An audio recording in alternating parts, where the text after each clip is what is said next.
Nobel explica.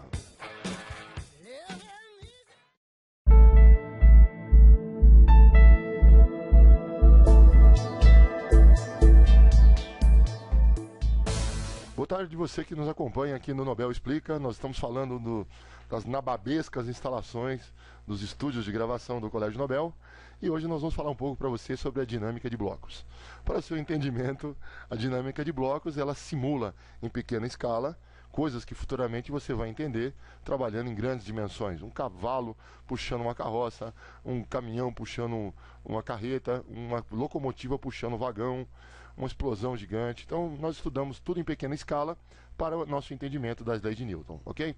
Então vamos propor, esse é o primeiro de uma série de exercícios que vão aumentar o seu conhecimento sobre as leis de Newton. Então, por favor, acompanhe-nos.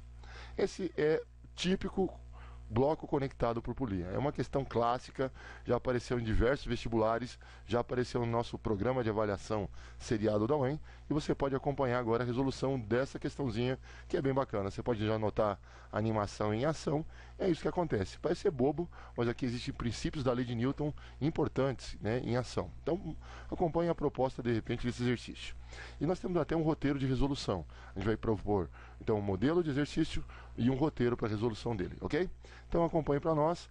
Possibilidade número 1. Nós vamos pedir para você identificar a direção e o sentido do movimento e vai atribuir a esse sentido do movimento sempre o sinal do positivo, ok? Então acompanhe. Você já viu esses dois bloquinhos em movimento no slide anterior. Então quando o bloco A se movimentar, certamente ele vai se movimentar para a direita. E o bloco B deve se movimentar para baixo. Então esses dois sentidos indicados agora, por essas setas, devem ser considerados positivos sempre que nós tivermos que analisar esse movimento, ok? Então, etapa 1, muito simples, muito tranquila. Etapa de número 2, ela consiste em você identificar as forças presentes em cada um dos corpos do sistema e atribuir o sinal positivo ou negativo conforme a orientação do item anterior, ok? Podia até colocar uma musiquinha aqui que está pulsando, né? Que bacana. Ok, então vamos avaliar. Então, comecemos. Primeiramente, vamos atribuir para esse sistema ficar consistente, vamos colocar alguns valores para a gente poder entender o funcionamento disso. Então, gravidade local aproximadamente igual a 10, massa do corpo A mais pesado de 6 kg, a massa do corpo B tem 2 kg. E, automaticamente, a gente vai pensar, por que o corpo A não se move nem para cima nem para baixo? Por um motivo muito simples. O peso do corpo A ele é compensado pela força executada pela superfície sobre ele, que é chamado de reação normal de apoio, ok? E, naturalmente, essas duas forças se cancelam, e é por isso que você pode acompanhar pela seta, não existe movimento nem para cima e nem para baixo. Bom, mas esse corpo vai sair do lugar. E a pergunta, por que ele sai do lugar? Porque aqui embaixo, esse corpo B, que manifesta também uma força-peso nele, vamos calcular o peso dele, que é produto de massa por gravidade. Então vamos lá, massa do corpo B, 2 kg, a gravidade local 10, então o nosso peso deve ser 2 vezes 10, portanto 20 newtons. Esse peso deve mover não só o corpo lá de cima, mas também o conjunto inteiro, ok? E à medida que esse corpo B for começar a se movimentar, começar a descer, ele vai arrastar junto o corpo A, uma vez que os dois estão amarrados pelo mesmo fio ideal, inextensível, né? E assim por diante. A pergunta é, por que o corpo A sai do lugar? Por um motivo muito simples, porque essa corda ela vai manifestar uma força chamada de força de tração, que é provocada pelo corpo A sobre o corpo B. Pelo mesmo princípio de ação e reação, se o corpo A é puxado pelo corpo B, o corpo A também puxa o corpo B, fazendo surgir uma força de tração com a orientação oposta, né? As duas devem ter a mesma intensidade, as duas devem ter o quê? O mesmo módulo, mas não devem se cancelar, pois estão apontando, né? Estão aplicadas em corpos diferentes e, portanto, apontam para sentidos opostos, né? Muito bem, agora nós temos que atribuir sinais. Lembra, todo mundo que se move para a direita vai ter sinal positivo. Todo mundo que se move para baixo também tem sinal positivo. E, portanto, essa tração que aponta para cima deve ter sentido oposto, né, ao considerado positivo.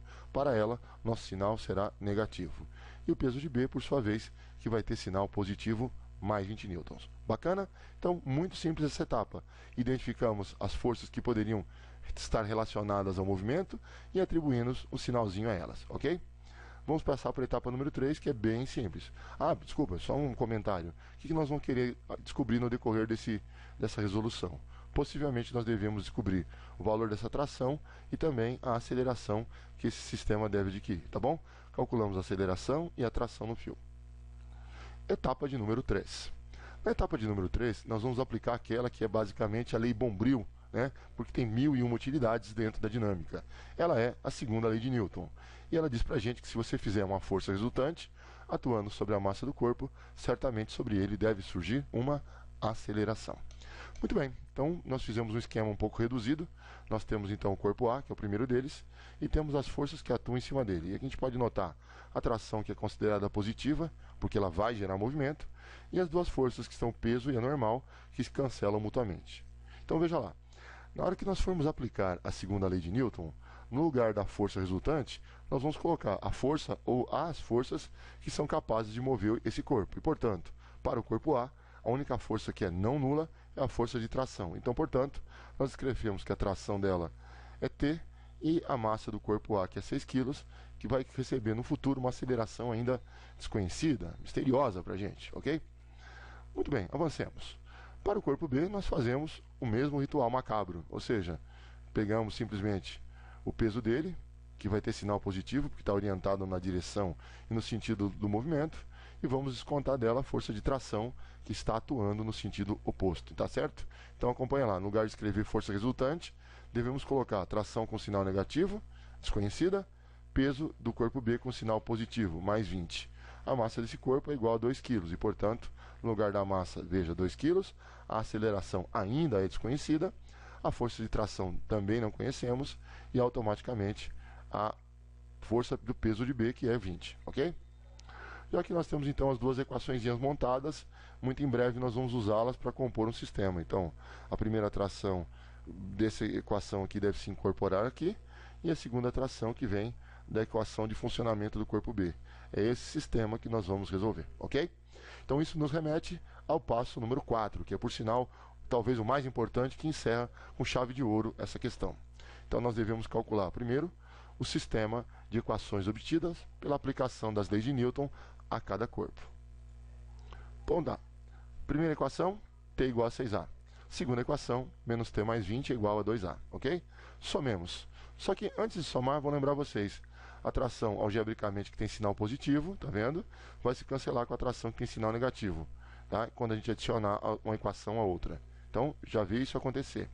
Quem não foi cancelado? O 20. Então, o 20 deve vir para a linha de baixo e 6A adicionado a 2A deve compor 8A, ok? Muito bem. Para calcular a aceleração, isolaremos matematicamente, algebricamente, o item 8. O 8 passa para o outro lado da igualdade dividindo, nós ficamos com 20 por 8. Ao dividir 20 por 8, encontramos o resultado 2,5, o que nos leva a uma aceleração de 2,5 metros por segundo ao quadrado. Viram como foi fácil, como foi tranquilo? É só seguir o fluxo e a gente consegue resolver com tranquilidade, ok? Muito bem. Viram? Olha que mudança de cor, que fantástico.